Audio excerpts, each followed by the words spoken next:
menos o planeta Terra, porque se diferencia a rocha da auga. Despois tamén nos fixamos en dúas cousas máis.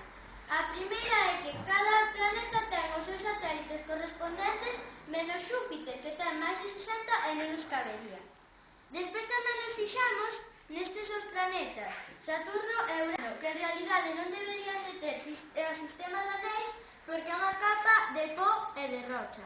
Se nos fixamos outra vez nas cartulinas, vemos que están todos os planetas como serían sacados desde un satélite. Toda a información e algunhas preguntas que nos fixeron.